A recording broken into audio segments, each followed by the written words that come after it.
Introductory. Some countries bicker like noisy neighbors. France grumbles at England. America shakes its head at France.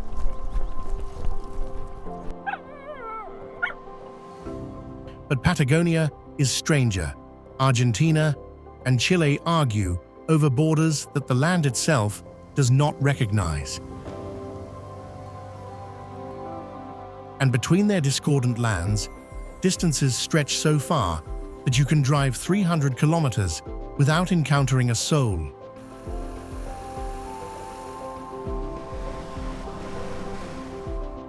Just wind, dry land, and a horizon that swallows everything.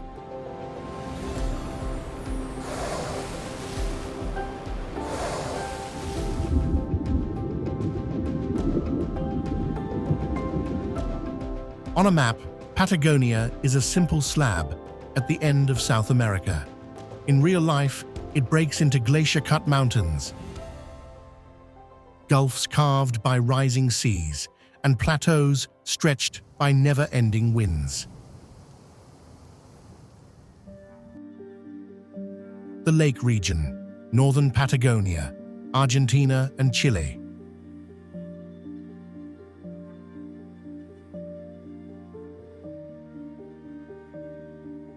Bariloche developed along the shore of Lake Nahuel Huapi during a period of European settlement in the late 19th and early 20th centuries.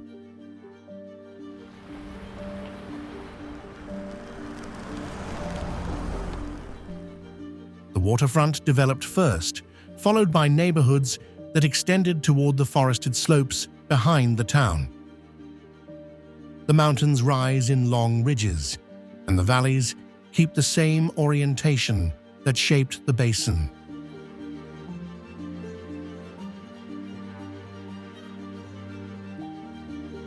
By Central European design, remain concentrated in the historic district, where hotels, stores, and civic structures follow the original street layout.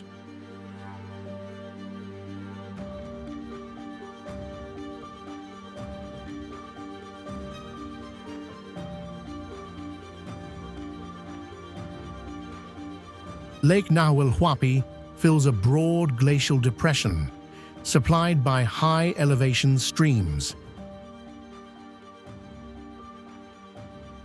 Its arms stretch towards several Andean passes used during early mapping expeditions at the turn of the 20th century.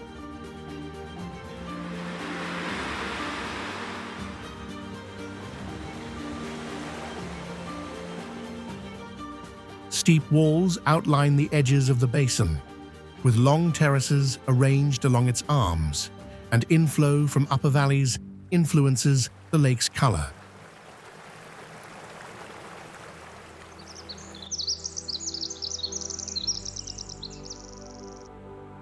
North of the main basin, Villa La Angostura sits on a narrow peninsula of dense forest.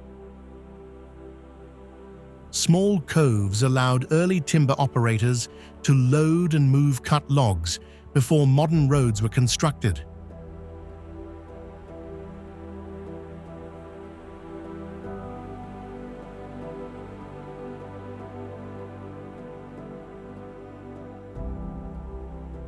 Residential areas later grew around these access points, occupying the limited clearings between stands of native trees.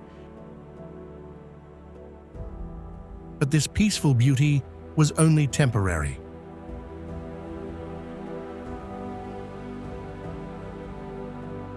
Just recently, in 2011, the Puyehue volcano erupted, covering the entire town in a thick layer of ash.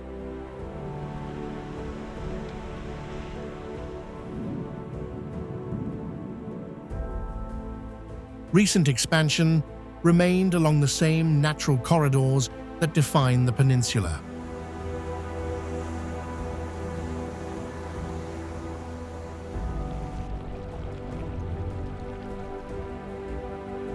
The Seven Lakes Corridor follows a chain of glacial basins arranged along a narrow valley system. Each lake shows a different shade of blue based on depth and sediment.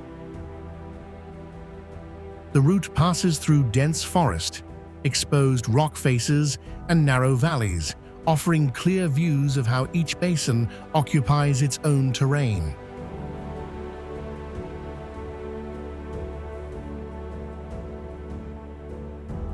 On the western side of the Andes, Puerto Varas occupies a slope overlooking Lake Lanquihue.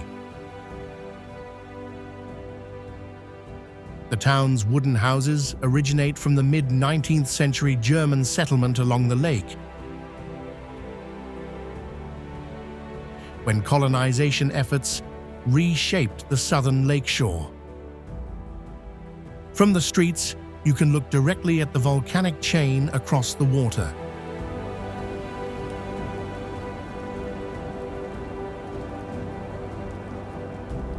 Lake Lanquihue has long served as a geographic anchor for surrounding communities. Communities formed around accessible points along the shoreline, where fishing sites and early docks were built.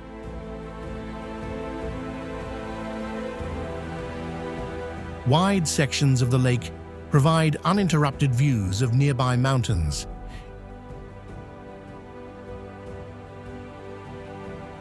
including locations where early observers recorded volcanic activity during the 19th century.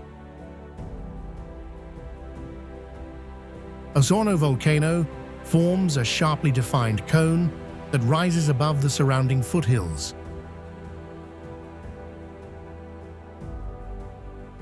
Snow covers much of the upper slopes throughout the year, creating a consistent boundary between the white summit and the darker volcanic rock below.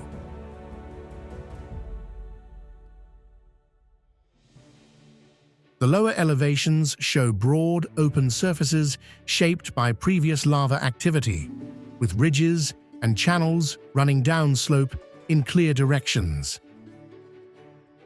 Vegetation thins near the cone, replaced by open rock fields.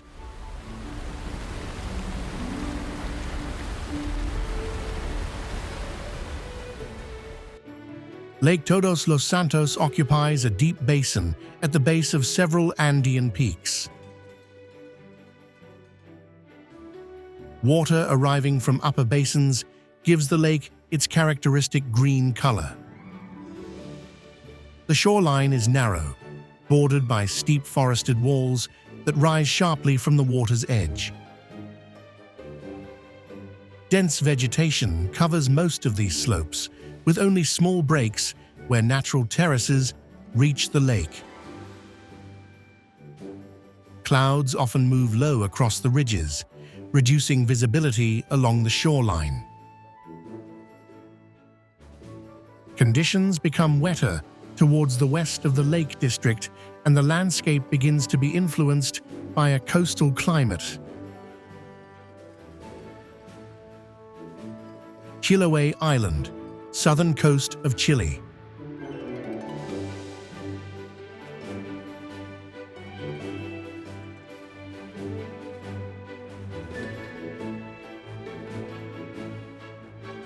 Away from the mainland, we enter a world ruled by mist and tides.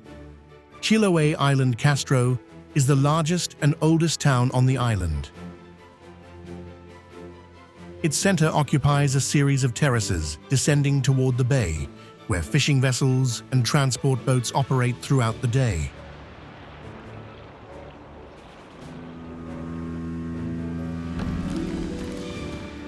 Tourism has become the main economic activity, and many services cluster around the waterfront.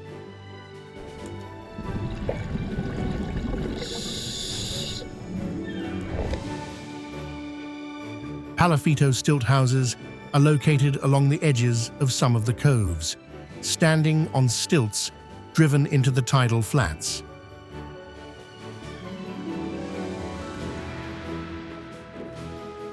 Their height follows the tides, exposing the wooden supports at low water. The buildings border shallow coves, forming narrow corridors between the water and the rising ground behind them.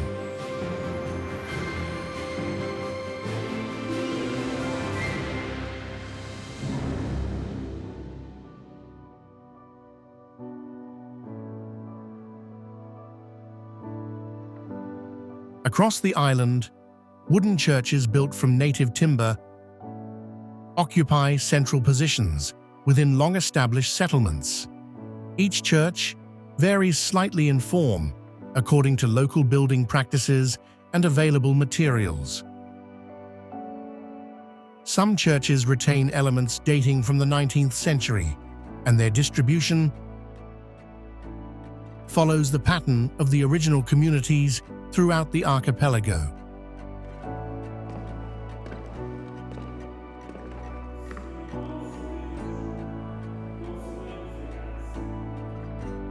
Chiloé has a landscape shaped by low mountain ridges, deep river valleys, and dense temperate forest. Streams descend from the interior hills toward sheltered bays, forming narrow floodplains and small deltas. The terrain rises quickly from the coast, creating short distances between forested slopes, wetlands, and open water.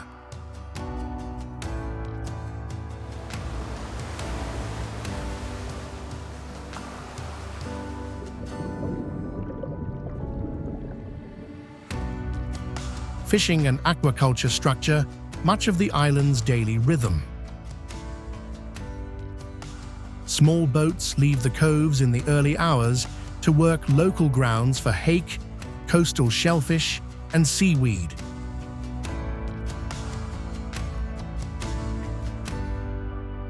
Along wider channels, mussel and salmon farms occupy sections of the water marked by lines of platforms and buoys. Their harvests move toward processing points located near the main bays.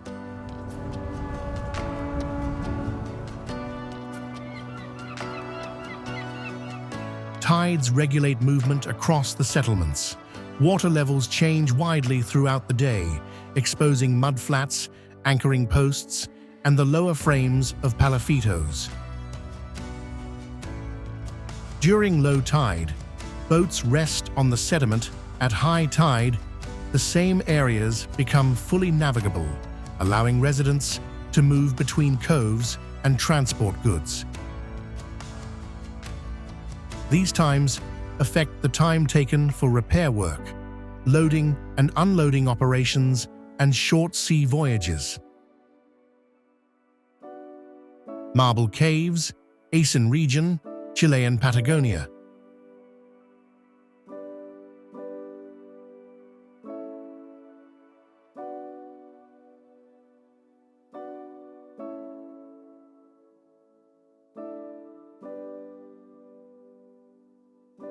Lake General Carrera, known in the Tehuelche language as Chilenco, carries a name that translates to turbulent waters.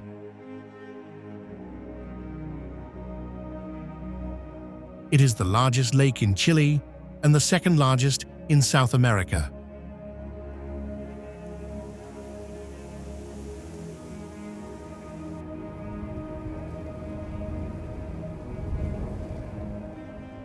Strong winds often cross the basin and produce waves with a size and rhythm similar to those found along open coastlines.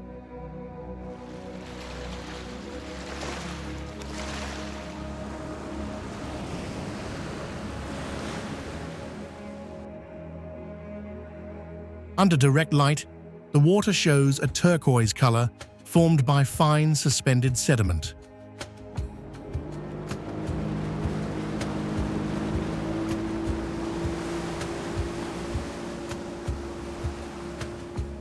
Along part of the shoreline, thick layers of marble rise from the lake. These rocks date to roughly 300 million years ago, originating during the late Paleozoic.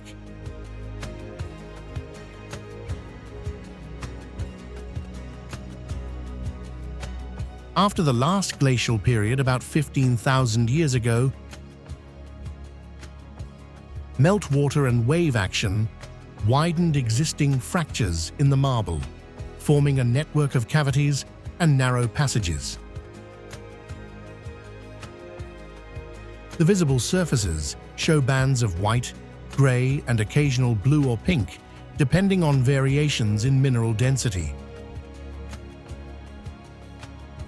Inside the formations, areas close to the waterline display green or blue tones. When sunlight passes through the lake and reaches the lower walls, sections above the water, upper sections show the original tones of the marble.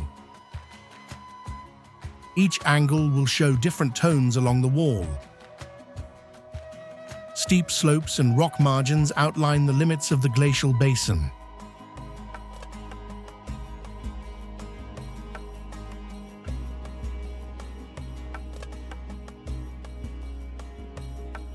Low vegetation appears in scattered patches along the shore, with open water filling the center of the lake.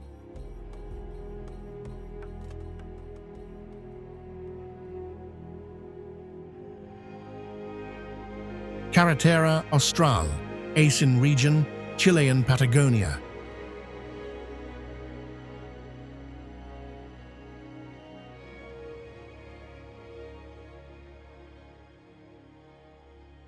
After leaving the island zone of Chiloé, the route joins Carretera Austral, a 1,200-kilometer road built to connect the previously isolated landscapes of the Aysén region. It is not a conventional highway. Much of its surface remains gravel and follows the natural contours of fjords,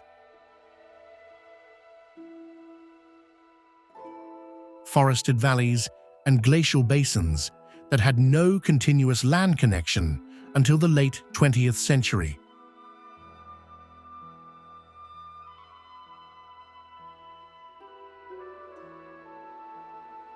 The northern section enters a humid temperate rainforest, dominated by coigüe and manio.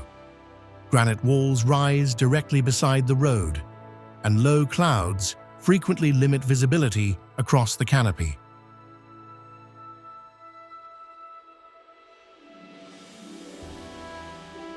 Across long intervals, small settlements appear on flat terraces along the fjords. Each town is separated by ferry crossings that link the fragmented coastline.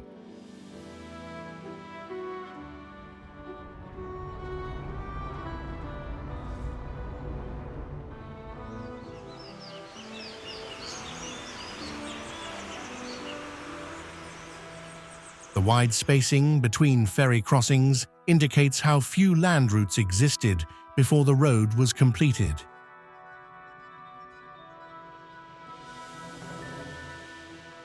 The inland section enters valleys carved by earlier ice, where the forest shifts into wider open ground.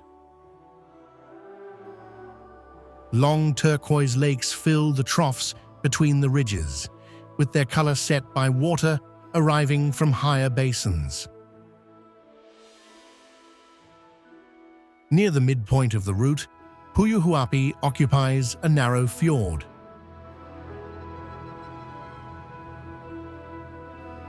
Established in the 1930s by immigrant families, the settlement retains a linear layout along the shoreline, with wooden houses and workshops facing the water. South of the town, the terrain becomes more abrupt. The road climbs through slopes cut by waterfalls descending from high cliffs.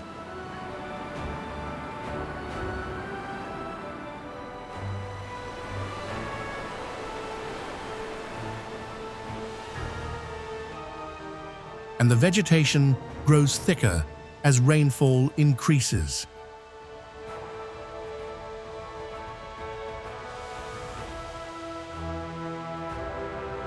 Section of the road reaches the basin drained by the Baker River, the largest river in Chile by volume.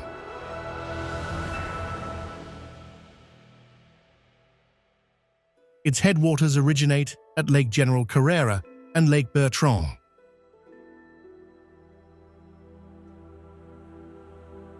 Producing a dense turquoise color created by suspended glacial particles.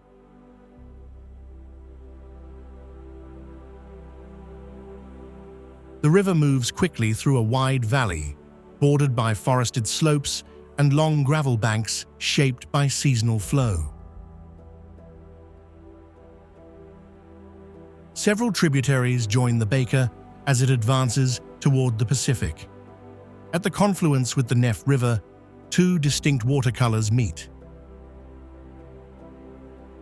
The Baker's turquoise channel and the Nef's lighter, opaque flow derived from active glacier melt.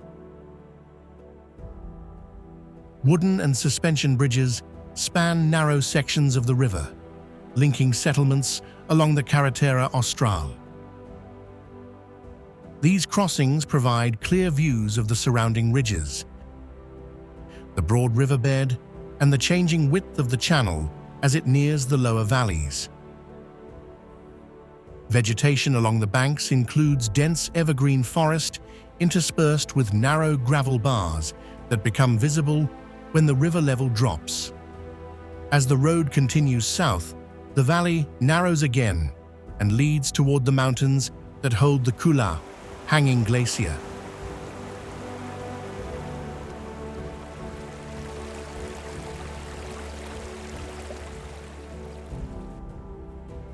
Kula Hanging Glacier, Kula National Park, Chile.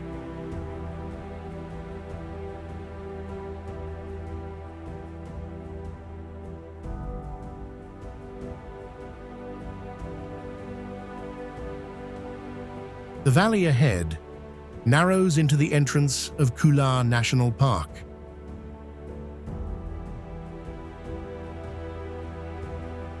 Humidity increases steadily, and the forest forms a dense canopy along the lower slopes.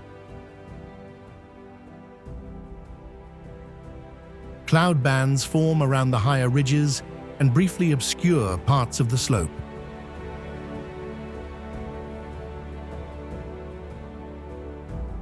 The sound of water is constant, coming from streams flowing down the steep terrain.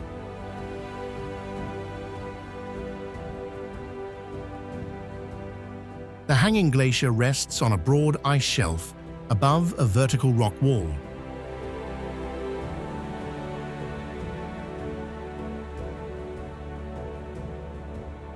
A large mass of compacted ice covers the upper platform, and meltwater exits through several openings along its edge. The main outlet forms a long waterfall that descends directly into the lake at the base of the cirque.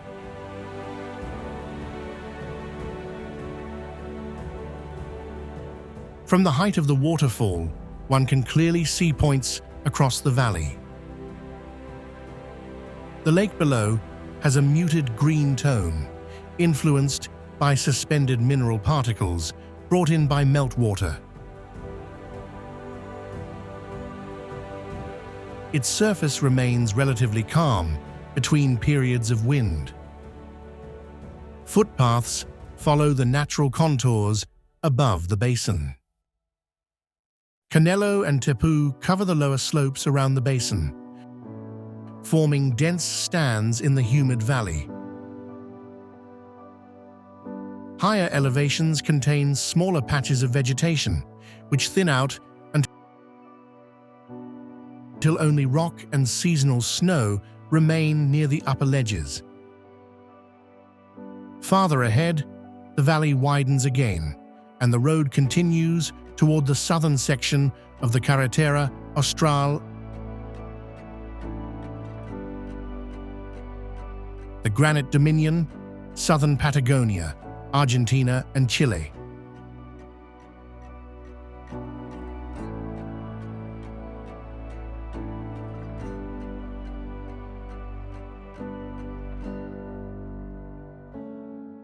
El Chaltén sits within a basin framed by valleys shaped through repeated glacial retreat. The settlement marks the point where open steppe gives way to forested slopes and the first ridgelines of the eastern Andes. Trails leave the edges of town and follow natural contours toward higher ground. From these entrances, granite peaks appear one after another.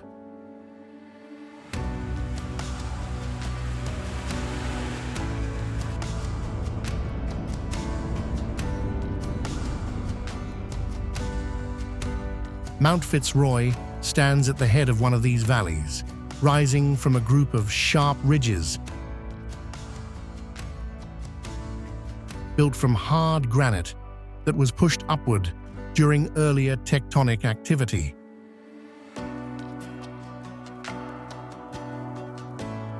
Its faces consist of vertical walls and narrow ridges that show the alignment of fracture lines inside the formation.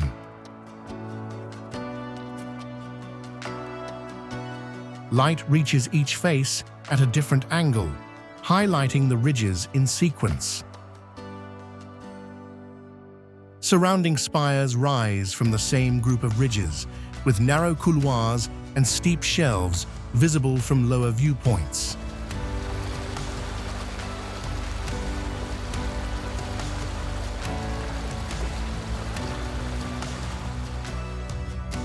Cerro Torre rises to the west of Fitzroy, forming a sharply inclined granite tower.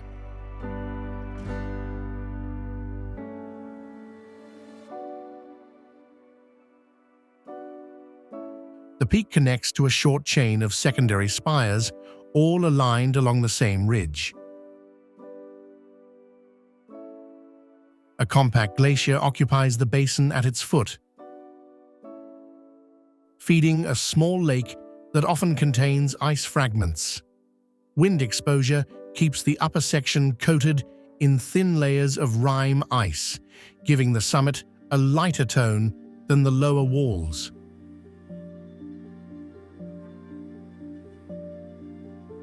The steep profile and isolated shape make Cerro Torre a prominent landmark within the El Chaltén area.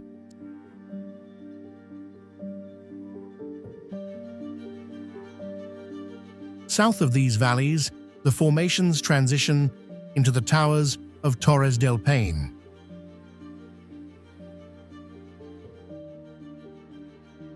Three major towers rise in steep vertical columns above darker sedimentary layers, with a sharp boundary marking the contact between the two rock types.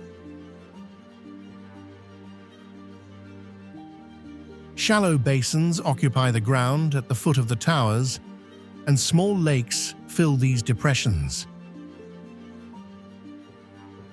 Their surfaces respond quickly to strong winds, creating short variations in texture.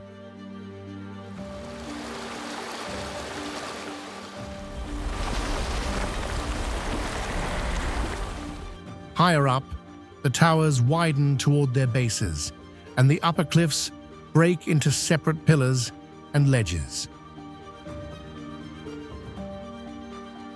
From different points in the valley, some pillars align, while others remain hidden behind the main walls.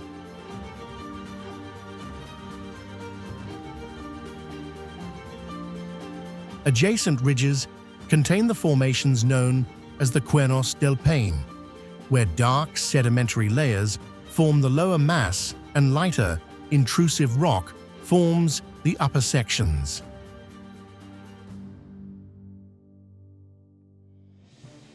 A narrow, horizontal band marks the contact between the two rock units across each horn. The contact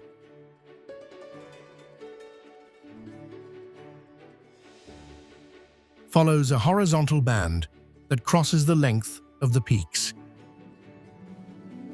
Broad plateaus and uneven high ground extend around the Cuernos, with open basins occupying the lower areas between the peaks.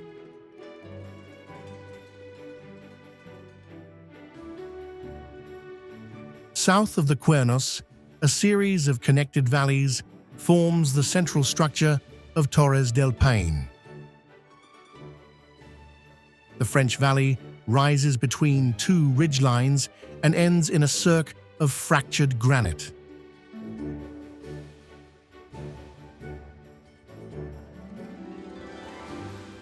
Rock fragments lie across sections of the valley floor, and the surrounding walls display straight vertical and horizontal joints.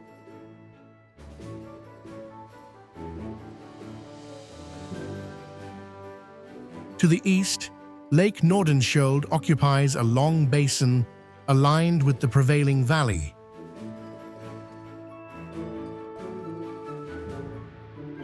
Its shoreline is made of gravel terraces shaped by earlier ice, and the water maintains a steady blue-green tone. The lake forms a natural boundary between open steppe and the first foothills of the massif.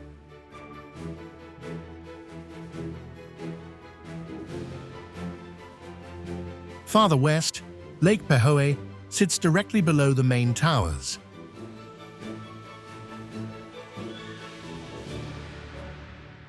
Shallow shelves appear along parts of the shoreline before the basin drops to greater depth.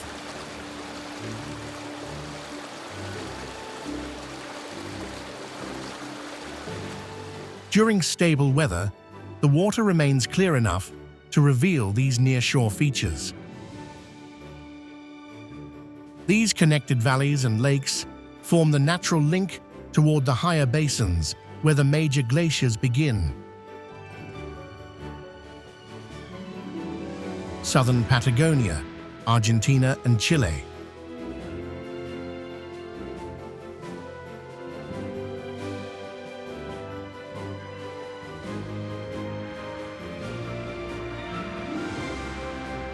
Glacier beyond the high peaks, the terrain rises toward the ice fields that feed the region's largest glaciers.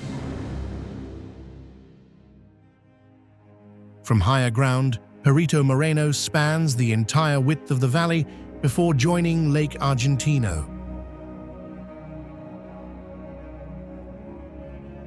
Its front extends more than 3 miles across, rising sharply above the lake.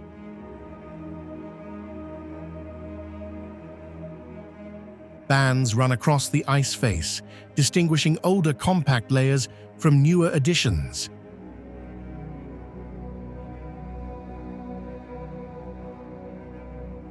Fractures develop along these bands and expand at irregular intervals, with smaller cracks branching outward.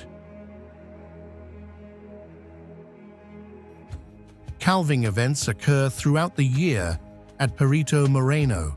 Fractures widen until sections of the wall break away without warning.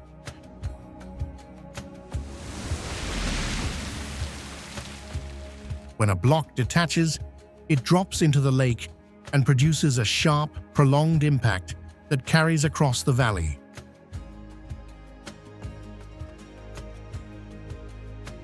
The splash rises above the ice front, and waves travel outward until they reach the opposite shorelines. Along the flanks, deep crevasses and narrow ridges indicate the direction of ice movement. Some sections display a dense blue tone, while others appear darker due to older material embedded within the ice. Across the Andes, in Torres del Paine, the Gray Glacier flows through a long valley toward Gray Lake. Large icebergs move along the central channel after breaking from the glacier's front. Their shapes vary, and the densest pieces show a concentrated blue tone. Wind and current push the ice toward different shores of the lake. At Gray Glacier, the calving front lies farther from shore. Icebergs that separate from the wall drift through the lake's main channel and remain visible for extended periods.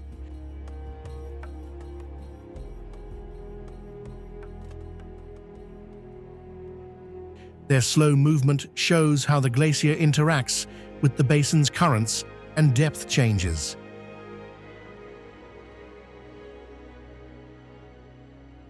Further north, additional glacier branches descend across high ground and narrow passes. The upper regions consist of compacted snow transitioning into ice, with winds shaping the exposed surface. These higher sections contain irregular terrain formed by seasonal variation in snowfall.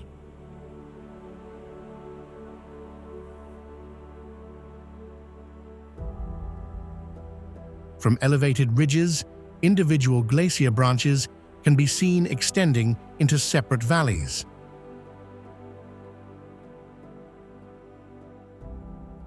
Lower sections widen into terraces that drop toward the valley floor.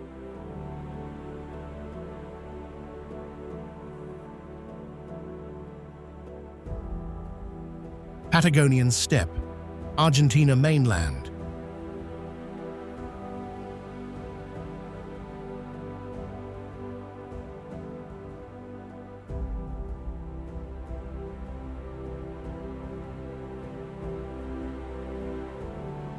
The Andean foothills transition into the Patagonian steppe, an open plateau defined by dry soil, sparse vegetation, and wide areas of exposed ground. The surface holds a mix of pale grasses and scattered shrubs,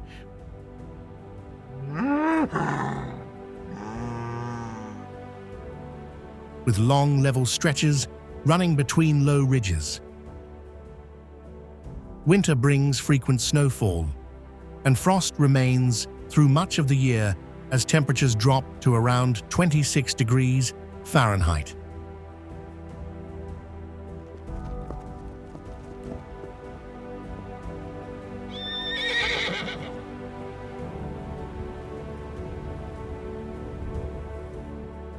Guanacos travel in small herds across the open terrain, maintaining steady movement between shallow valleys.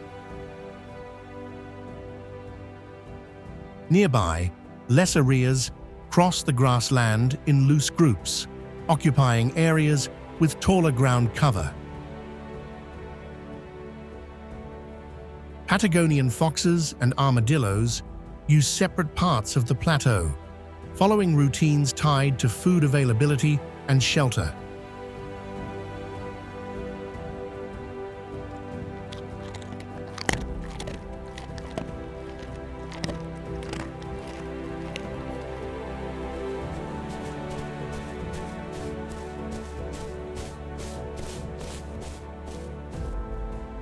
Sheep ranching and oil operations appear in defined zones, forming concentrated pockets of activity within the wider steppe. Seasonal changes influence the density and color of the vegetation, while the overall distribution across the plateau remains steady. During colder months, patches of snow collect along shallow depressions, outlining the low topography that extends toward the interior. Toward the interior, the plateau breaks into a system of cliffs and narrow canyons carved by the Pinturas River, where the Cueva de las Manos site is located. Cueva de las Manos, Pinturas, River Canyon, Argentina.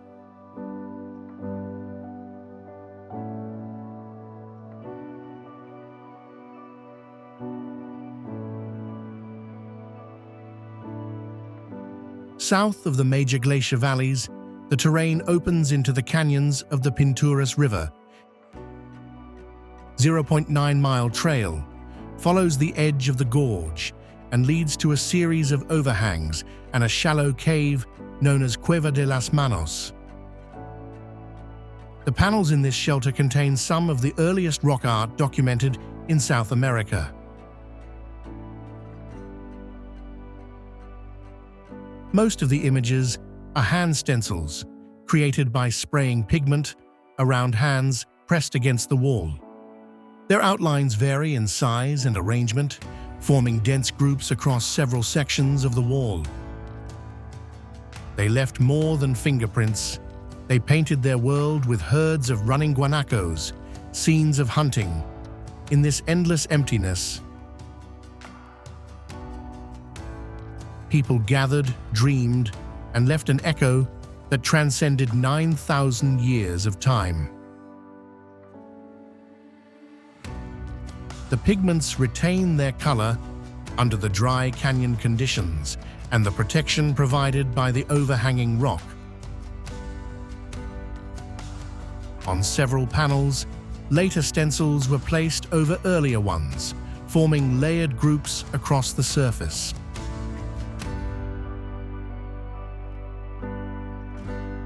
Outside the shelter area, vicuñas move across the low ridges. Their range follows the open plateaus that extend across this part of the interior. The true inhabitants of Patagonia, Atlantic coast, and Antarctica, Península Valdés.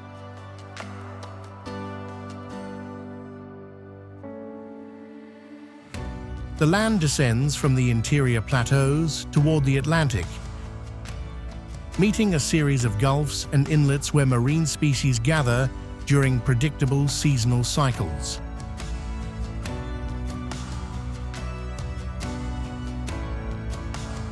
Península Valdés extends as a dry steppe platform bordered by sheltered gulfs and shallow bays.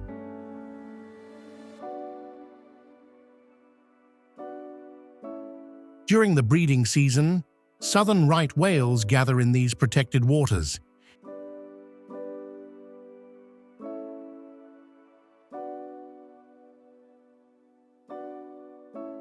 Using the calm inlets for resting, mating, and nursing young.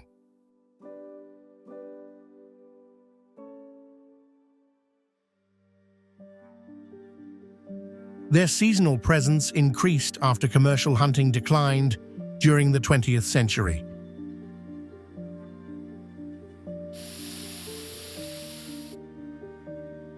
Individual whales are often identified by stable callosity patterns that remain consistent across their lives. One sector of the peninsula contains Punta Nor, presents another characteristic feature of this coast.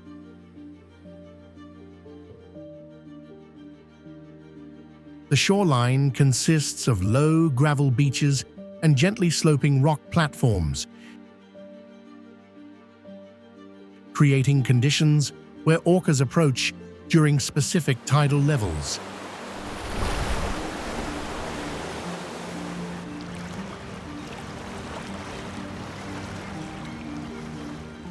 Their activity aligns with the seasonal presence of sea lion pups that gather along the upper part of the beach. Deeper water reaches the platform, allowing orcas to enter the shallows.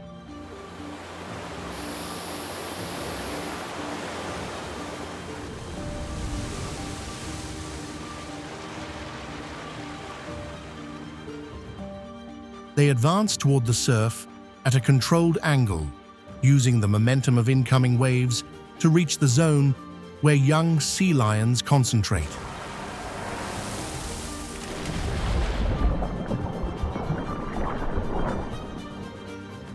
The behavior appears in short intervals, limited by tide height, wave conditions, and the distribution of animals along the shore.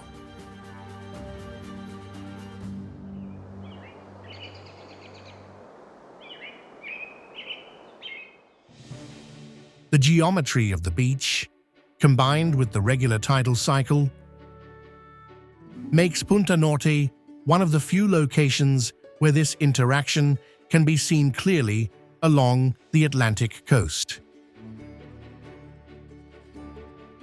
Isla Magdalena.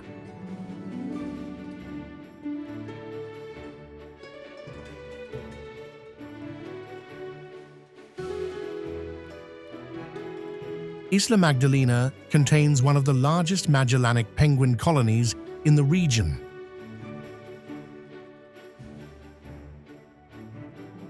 Adults move between burrows and the shoreline throughout the day, maintaining regular routes across the soft ground. The burrows are concentrated along low rises and open flats where the soil allows stable nesting. Activity increases near the beach as birds gather in small groups before entering the water.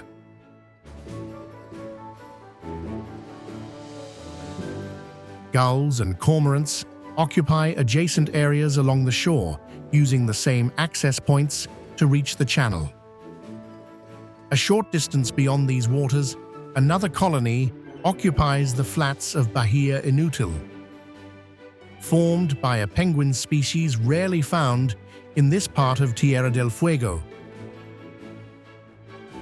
Bahia Inútil.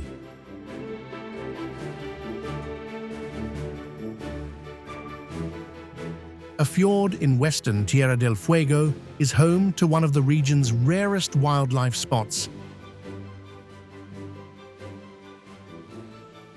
a stable colony of king penguins at Bahia Inútil. This is the island's only permanent colony. Located on a flat stretch of coastline surrounded by low dunes and shallow tidal flats. King penguins are the second largest penguin species. Adults have an upright posture and distinctive coloration along the neck and upper chest.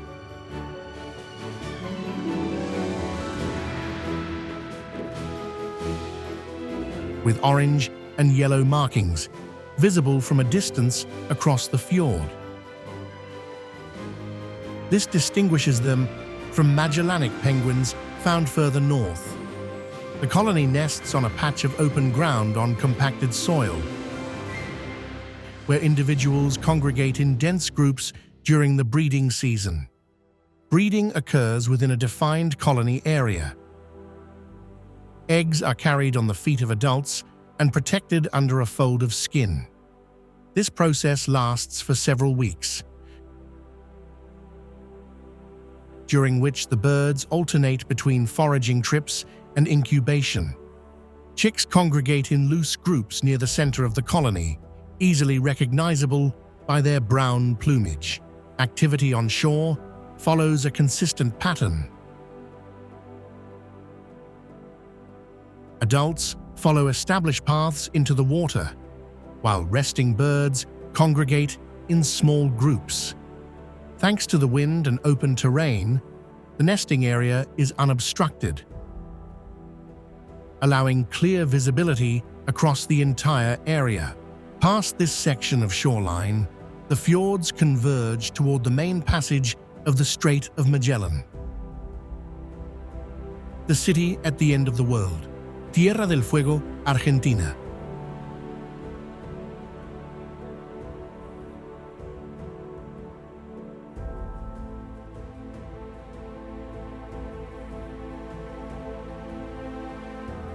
The coastline narrows towards the mouth of the Strait of Magellan, where the mainland meets the archipelago to the south. The Strait of Magellan forms a passage between the mainland and the island chain, and has served as a shipping route since the 16th century. The narrow passages, irregular currents, and strong winds of the strait have influenced early navigational records. Waves build up quickly along the main passage, and the coastline consists of low cliffs and narrow beaches influenced by the tides and steady currents.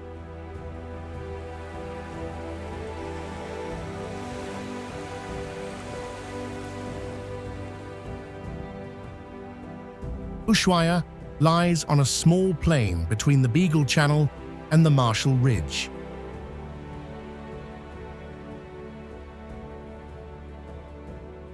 Permanent settlement began in the late 19th century with the construction of a prison.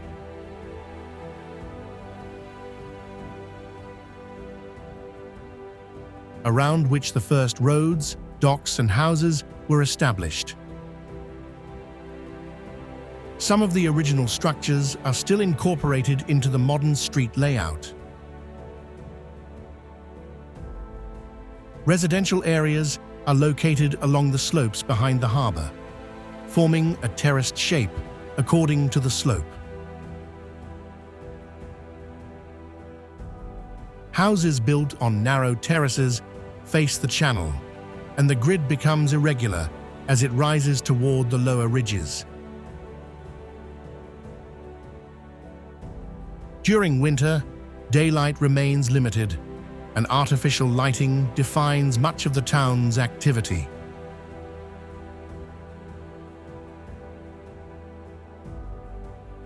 Streetlights, port facilities, and the buildings along the waterfront remain visible even in early afternoon.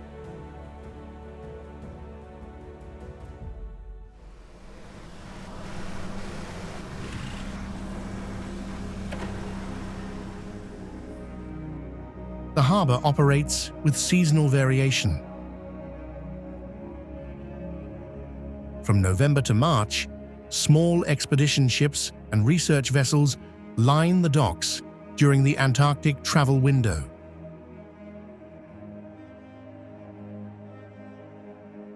Crews load equipment, and logistics teams coordinate departures according to weather and sea conditions. Outside this period, traffic decreases sharply, and only local transport and supply vessels use the port. Today,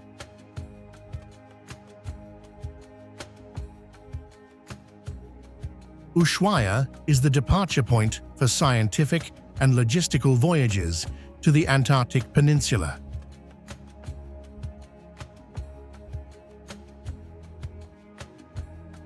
Ships arrive and depart year-round, and activities along the harbor continue on a regular schedule.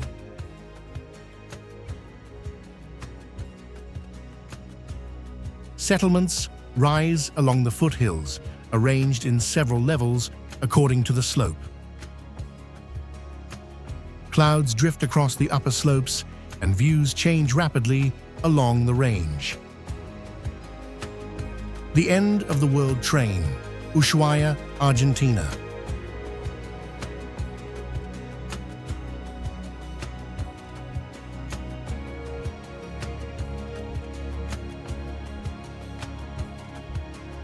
The southern outskirts of Ushuaia hold the rail line known as the end of the world train.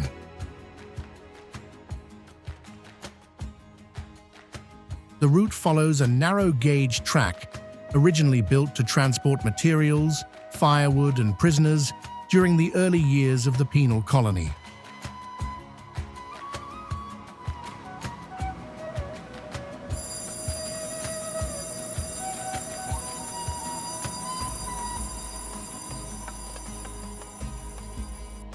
Parts of the original alignment remain intact, and the current service follows the same layout.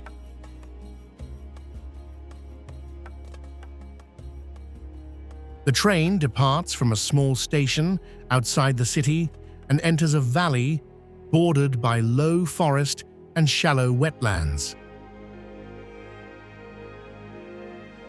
The tracks run along the base of the Fuegian Andes, passing areas where inmates once cut timber under supervision.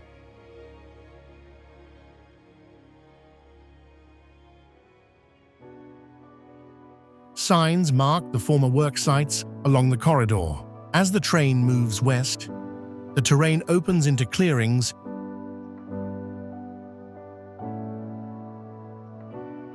formed during earlier timber extraction. These sections show a distinct boundary between younger regrowth and older forest on the slopes above. The route crosses wooden bridges, follows the bends of the river, and enters the protected woodland of Tierra del Fuego National Park. The line finishes near the system of valleys that lead directly to the maritime passage known as the Beagle Channel.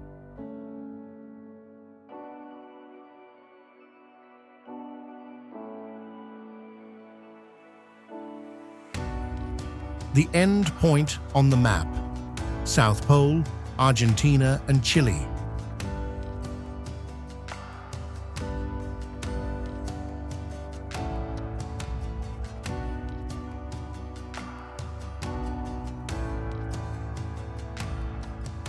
The Beagle Channel forms a maritime corridor shared by Chile and Argentina, with roughly 2/3 lying within Chilean waters.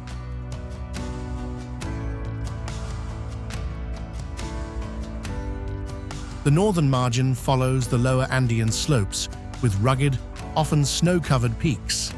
The southern side contains wooded islands and rock ridges. Its depth and orientation provide a sheltered passage used consistently across scientific and transport routes.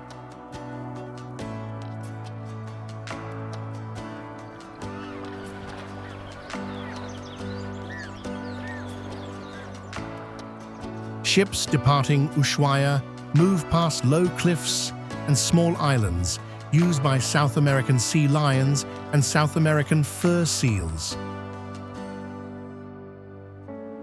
Animals rest on rocky ledges and use nearby channels to feed. The same area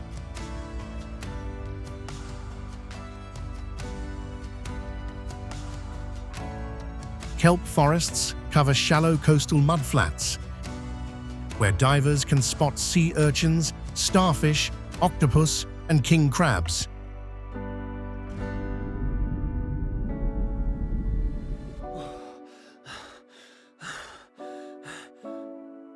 Les Éclaireurs Lighthouse is located on a small island about 12 miles from the city.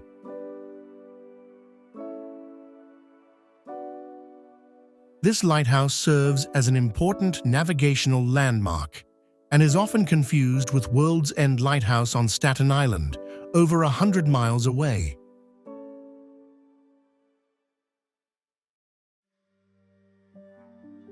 The Staten Island Lighthouse Station remains restricted and serves scientific and military purposes.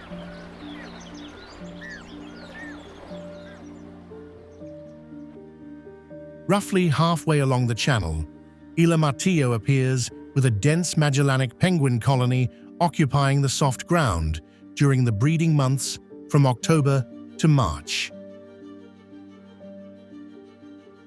Gentoo penguins have begun nesting on higher ground near the outer edges of the island. Repeated movement forms narrow paths between the nesting ground and the beach.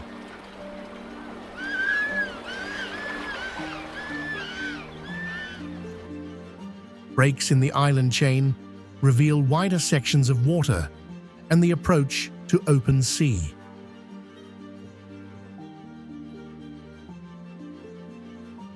In clear conditions, the outline of Cape Horn appears along the horizon. The headland consists of a compact ridge rising above steep slopes that meet the sea with little shoreline.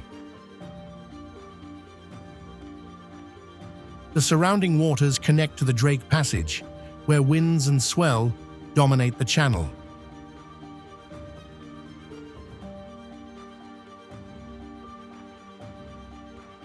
Numerous shipwrecks recorded in historical logs occurred inside this passage during attempts to cross between the Atlantic and Pacific. Past this point, no land interrupts the route toward the Southern Ocean.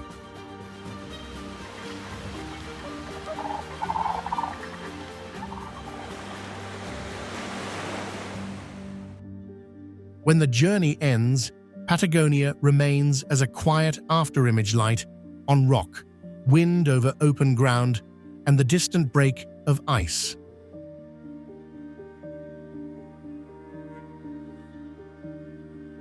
These impressions stay longer than the places themselves.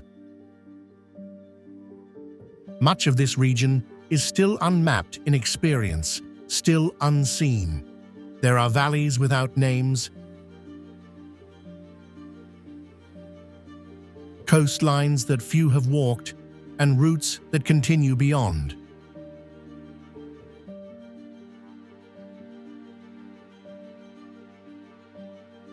If you choose to follow those paths,